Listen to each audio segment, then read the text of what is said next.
Hey, Brody, bro. 317. And I think everyone kind of knew that was gonna happen, but like the way it happened. I remember we were talking about ground and pound finish, and then when he reversed that takedown and like ended up on top, I was like, no way. Like I was like, bro, it's about to happen. Like, oh my, bro, it was just like it's the fact that I feel like Ilia, if he wanted to, he could have finished him earlier. Yeah, I think if he I don't know, bro. Charles's jiu-jitsu, he defended himself pretty well. He was able to like keep Ilia off balance, which I think was like maybe the only thing that saved him from getting like grounded pounded in that position. But he had him in a crucifix. He mounted him like he had him almost in full mount at one point until he's.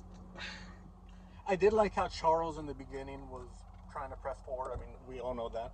So like, granted, like he didn't try to let Ilia like be like Ilia's good at like putting you against the cage. He's gonna like put you on the back. Yeah, put you on the back foot. I mean, Ilia eventually did that, but I did like Charles's clinch work very early. Try to reduce that like power from the hook. And you called it. Yeah, you called it. But I mean, just like only way I can compare is how like Francis Ngannou doesn't have like the best like striking technique sometimes, where like you just make one mistake or like he's gonna get you, and that's exactly what happened. And I remember last video I talked about like how Ilia starts with the body, and I'm not saying that I'm like super smart, but like that body jab like literally 2 punches before he knocks him out alone, bro. He did start that sequence with that body work. So I'm not saying that I told you so, because I think anyone who watches his tape will tell you that. But body jab, and then he threw one up to the top, and then he like I was watching. I don't know if you know Luke Thomas, but I was watching him break it down. Ilia like he throws a body jab, throws a jab, and then he like backs up a little bit, like half a step, barely even to the point where like if you're not watching his footwork, you're probably not even gonna notice that he backed up. But then as soon as Charles is about to throw, it's like when he realizes, okay, he's a little further, so I gotta throw my two. As soon as he throws the two, Ilia was like in the middle of planting, and he was already getting ready to throw his one. Like, bro, he was throwing as Charles was throwing, and he was meeting him and trusting that his power was just gonna, bro, and like he knew Charles was gonna, like he said all week long, he's gonna walk forward. And have you heard about how Paddy Pimlet's like kind of talking shit about Charles right now? I really like Charles, but what the fuck was that game plan, lad? You know what I mean? Stand in front of him and get punched in the face. Yeah, it's fun. I mean, like, of course, like hindsight, right? You're like grapple with the guy who has like a KO pelt, right? Like, or don't walk forward. Yeah, don't walk forward. But like, it's Charles' style. Bro. Yeah, and it's like again, it's his style too. Like Charles did what he tried to do. He tried to take it to the ground early. Again, he tried to work the clinch. Try to use his size over Ilia, but it just didn't work. It didn't matter, bro. I think we're forgetting Ilia is a really good grappler. I mean, he started. Bro, Ilia is like he's like the pinnacle of MMA right now. As of right now, I mean, like I think like the creative fighter in like UFC 5, like that's a support. Like this is a guy who trains with Marab, who out wrestled Umar, like Khabib's cousin. Like this is like that. Like I don't know like what else like you could have on Ilia to make him better. As of right now, maybe with that Armin fight, if you eventually fight. How do you think that fight goes? I mean, Ilia knocked out Armin. I think he's so. the guy. I think, like, okay, bro, you said I don't that whole bullshit that they showed with Patty at the end. I thought that was BS, and I'm glad Dana called. Yeah, he said that would never happen. Exactly, bro. Like exactly. I'm glad that he called that out, because him, Patty, Armin, and Justin, Justin. He does not. Justin does not deserve the title fight next, bro. Those three, I need a gauntlet or something. Or whoever wants to fight, those two step up and fight. Whoever doesn't, you can watch or retire. Cause I'm like, get the fuck out of here! Get the fuck out of here, nigga! First of all, none of y'all deserve the title shot, but if you did, all three of y'all is just gonna get slept. Like as of right now, I don't trust. Like you said, Armin, bro, he might have the best chance out of everybody who's fought him so far, honestly. Yeah, I definitely... matchup-wise. Yeah, matchup-wise, Armin is... Especially after seeing Charles get, like... We've all seen Charles get dropped, right? Yeah. But, like, a legit, like, flatline KO where, like, Charles was already knocked out before he even hit the canvas. The right hook put him to sleep. Yeah, and then the left hook punched him right here. He was asleep already. Yeah, bro, I don't think we've ever seen, like... Conor at 155 didn't even have like I mean, he only had like one fight at 150, well, 2-3 fights at 155, right? But like, his power didn't carry up. You know, his power was more like how Izzy catches you, precision, like precision, where he hits you. And that's a fucking skill in itself. But Ilia has that, but on top of that, like, just like even raw KO, like brutal Francis Ngannou. Exactly. Like I could punch you, like I don't even have to do a good right hook on you. Like I'm gonna knock you out. I think his 3-fight streak with Junior Dos Santos, Jairzinho Rozenstruik, and then Stipe, and that second fight where he folded all three of them in like 2 minutes or something. Like, it's something like that, but it feels different in a way. Like, it's a mix of like that Francis run and like how everybody says the Conor run and stuff. Like, it's a mix of the two, to where it's like we've never seen anything like this before. No, like again, like I really like at 155 again, like. We haven't seen Ilia's grappling get tested a lot, so I don't want to say like, you know, he could stop any like elite takedown wrestler. But like as of right now, I don't see who beats him at 155. I think we've seen that Justin. Like Ilia's boxing is way better than Justin. Justin isn't gonna try to take him down, and then Justin gets hit a lot. So God forbid Ilia wants to take him down. Yeah. What does Justin do when he takes his back, and then he probably won't even if Justin does, like, because you know how he likes to turtle to his hands and knees almost. I can see a situation where he's turtling and expecting maybe a choke to come, and Ilia just puts him to sleep from there. Like his grappling defense isn't there. That's the thing. This dude is the next generation, bro. Like everybody who's in the generation below him, unless they catch him with like a lucky punch, and not even lucky punch. If they catch him with a punch, because no punch is lucky. But if they catch him and it just shuts him off, it shuts him off. But like, bro, like I don't see Justin Gaethje being the one. No. And apparently, I saw a clip on Twitter that Charles also caught Ilia with a good elbow too. I forgot that apparently Ilia has a good fucking chin too. So like, bro, it was that first exchange, bro. Ilia hit him with, or he got hit with that elbow. He hit him with like that left hook or something, and like whatever it was, whatever split Charles's eye, bro. It was one punch that did that. It wasn't like 1-2 in the same spot. It was one left hook that I feel like he was trying to throw. Like I watched the sequence again. It almost looked similar to like the finishing sequence, but like he caught Charles on the eyebrow instead of like where like on the side of his head, like how he did in the finish. It was like, bro, Charles looked like he was through like third or fourth round by that point. Bro, I remember when they were against the cage in the clinch, and before Ilia reversed and they got the takedown. I like saw Charles' face. I was like, bro, like, did I miss something? Like, what bro, what exactly? When I rewatched the fight, I seen it immediately because like he got hit and like he wiped his eyebrow, and then like right after he wiped his eyebrow, his next action is shooting. Like, so like he felt that whatever he felt in that moment, he was like, no. Exactly. And then once he tried to take him down, seeing, okay, hey, now I'm on my back after I was literally trying to be on top, and now I'm on my back with this dude who he doesn't feel like he doesn't feel like other dudes that were on top hitting me with shit and like making me really wrestle and get up and wrestle.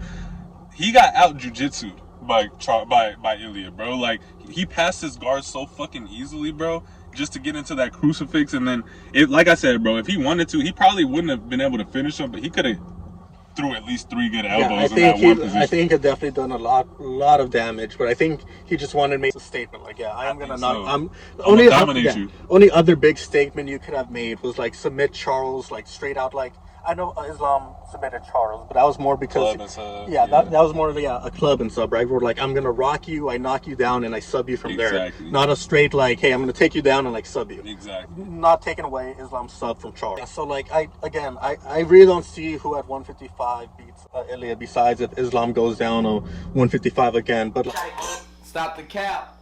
Like again, that if you're gonna go up to 170 and go back to 155, I think we've seen what happened with Max. It does compromise your health. So I'm not sure if Islam ever moves back to down. So I think Ilia would have to chase Islam to 170. Which he sounds like he's willing to do. He sounds like he's willing to do that. But now you meet Islam at like a bigger weight class. I do think Ilia is a bit undersized. Definitely. At 170. Does that power carry over to 170? Like probably. I mean, I feel like it probably will. Yeah. Not like straight. Maybe it's not going to be a straight like his KO power of 145 or 155. But I do definitely think he could definitely rock you at 170. I was thinking about it because you know, the whole pound for pound shit right now. My boy is number one, Ilia is number one, and Islam is number two, and I'm not upset about it. But like, it makes so much sense considering the fact that Islam's only fight this year has been Moicano, and I feel like Moicano gave Islam maybe not the same. Honestly, bro, I feel like Moicano gave Islam a little more problems on the feet than Charles gave Ilia that whole entire fight, bro. I'm sorry, like I have to rewatch it again, bro. I know recency bias, but bro, I remember watching, like he was low-key hitting him with some shit, and I'm like, hey, Islam, and then he takes him down, and then he makes it look easy, and I'm like, okay, that's the Islam I'm expecting. But then I'm like, yo, Charles, like, one elbow, and it didn't even phase it, like, to where Ilia didn't think, oh, I have to go plan B because I just got hit with this elbow. Where Islam and Moicano, I think Moicano made Islam go to plan B. Not saying like he wouldn't have been plan B wrestling, like he probably would have wrestled him regardless.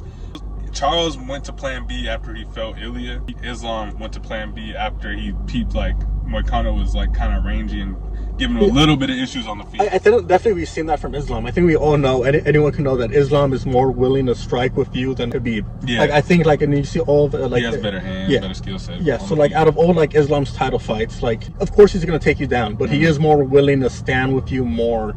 He feels...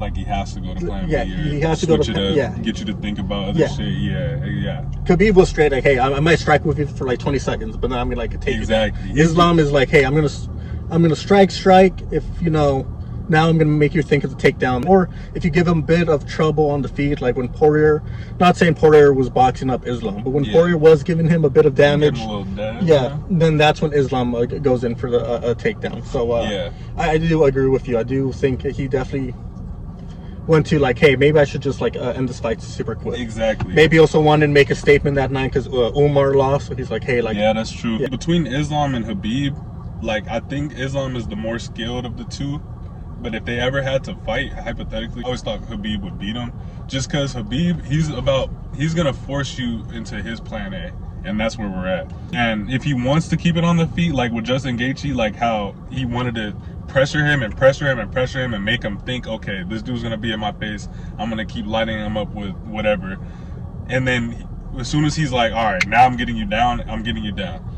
I think it's similar with Ilia in terms of like, it's a mental thing between Khabib and Islam that I think separates the two, and I think it's the same with Ilia. I think Ilia is gonna force you into his world and his game. If he wants you on the ground, he's gonna take you on the ground. If he wants to strike with you, he's gonna force you to strike on his terms. He was forcing so many strikes out of Oliveira that it was literally he was throwing as he was throwing because he knew he was gonna throw.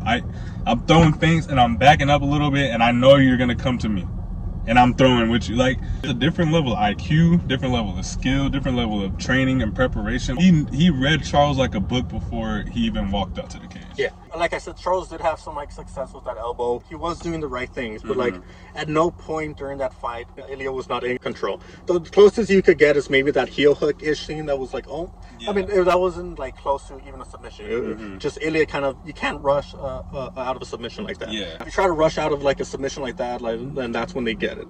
So like, it's not that Ilia was in danger. He just knew like, hey, like I got to take my time or something like that. Yeah, exactly. So like, Ilia made Charles look easy. I think it's like the easiest. I mean, of the last three, he's the easiest for sure. Yeah. I mean, Ryan Hall, that was like, I mean, in terms of like easy fights for Ilia that I've seen, like of him just like walking through people in the first round.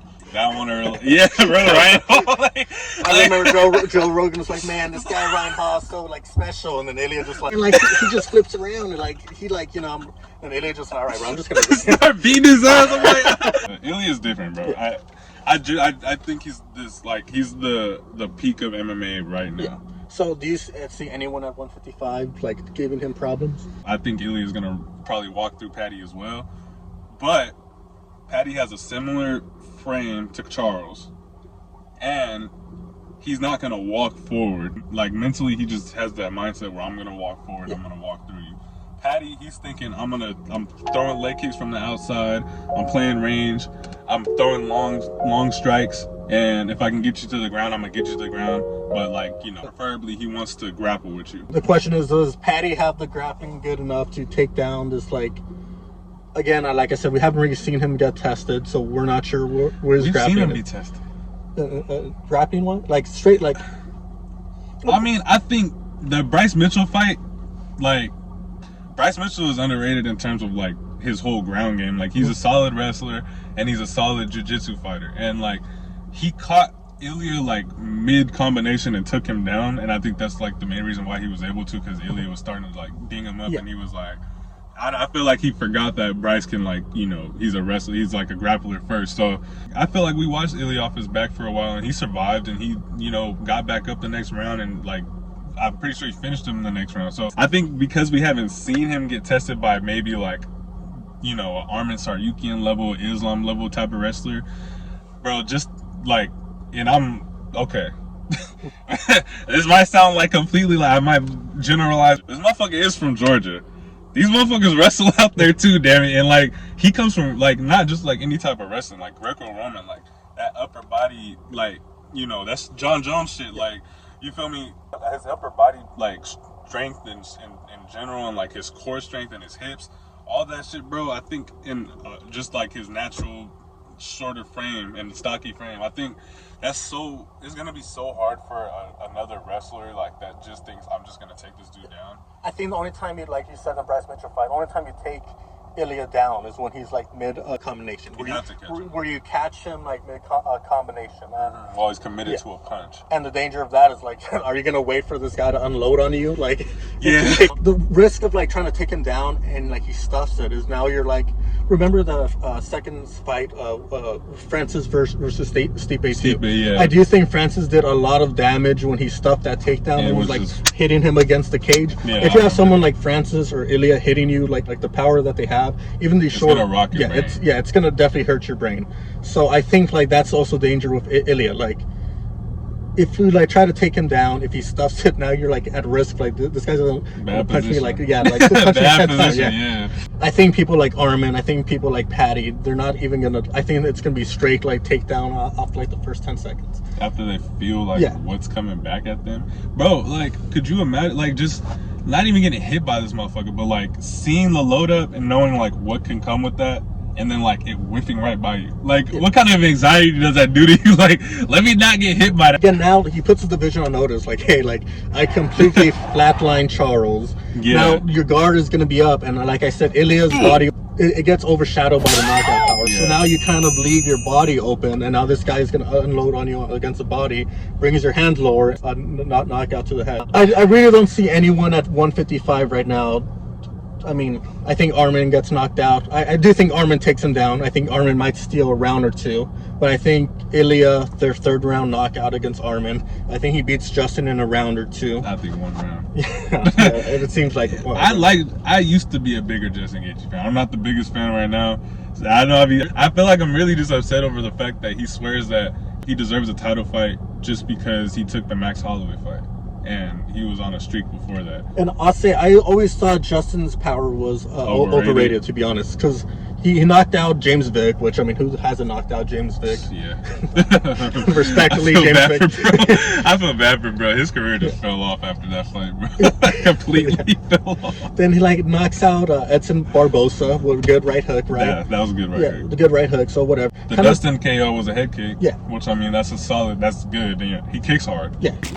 I mean, he definitely kicks hard. So, but, like, in terms of, like, that one punch KO power, everyone said Justin had.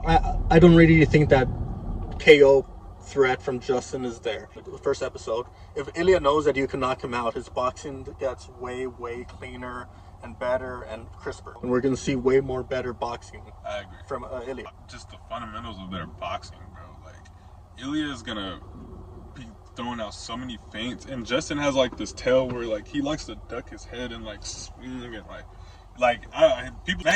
he drew that feint. He hit him with that feint, and then Justin dropped, and then that's how he hit him with that spinning back kick that broke his nose. Like, I don't see a world where Ilia's not feinting, and then get him to feint again, and then throwing, like, an uppercut or something as Justin's, like, ducking into it. Like, his boxing, like, I feel like he knows how to beat all three of the dudes that showed up on screen. Like, I feel like he knew how to beat them before he got into the octagon. Like, how in his mind he already knows how he was gonna beat all those dudes. I was telling my dad this the other night too, bro. Like, every time I rewatch Ilia's fights, and obviously, like, the last three especially, because, like, you know, I love both Max and Charles, and like watching it in the moment, like I don't know if it's me biasly thinking, but I'm like, okay, you know, Max is having a lot of success. He might have won this round. You know, it was close in the second round.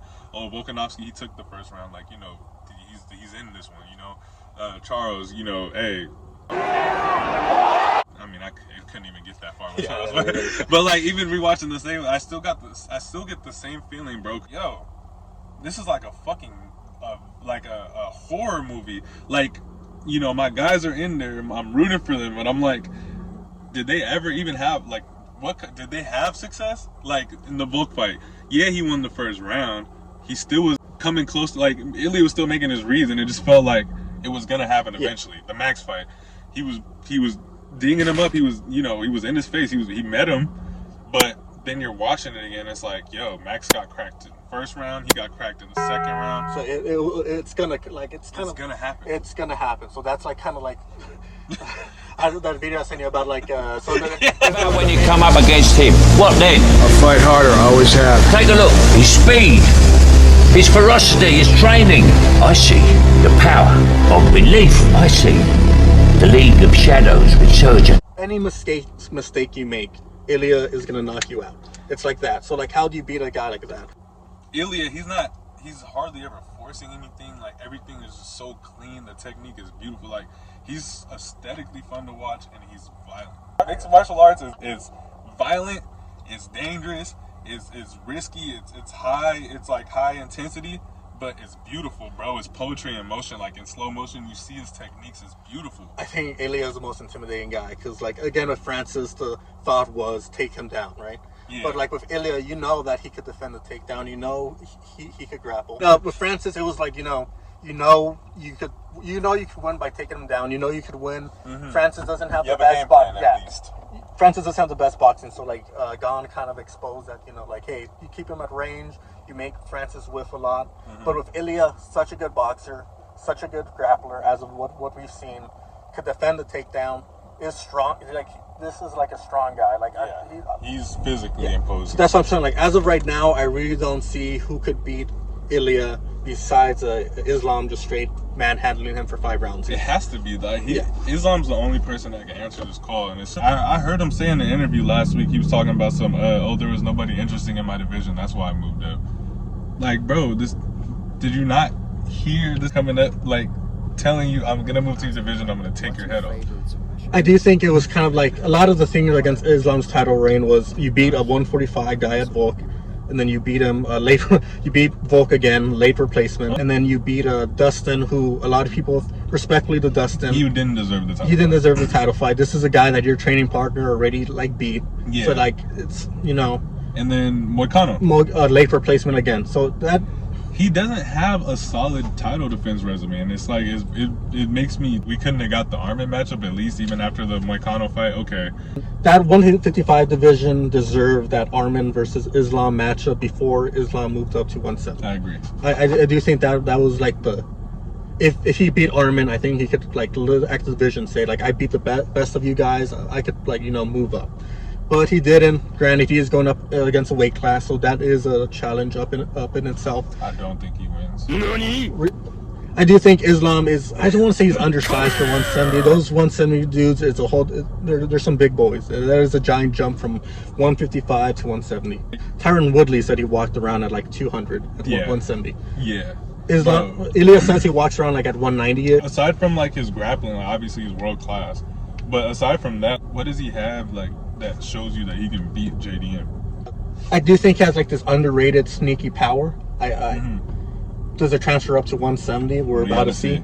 But yeah, distance management. I think Islam's striking is and striking in general. Yeah, I do think it's very underrated. I think it is. Yeah. I don't doubt that he won't be able to take down like a welterweight and like dominate a welterweight, but JDM, you're not gonna like just let you even get close enough to where you're comfortable to get a shot. Like, his footwork is so elusive. Like, in terms of boxing, I think he's top 5 in the UFC in boxing right now. And I think his footwork alone is what separates him from a lot of other dudes that have really good boxing. Like, he's good going forward, backward, side.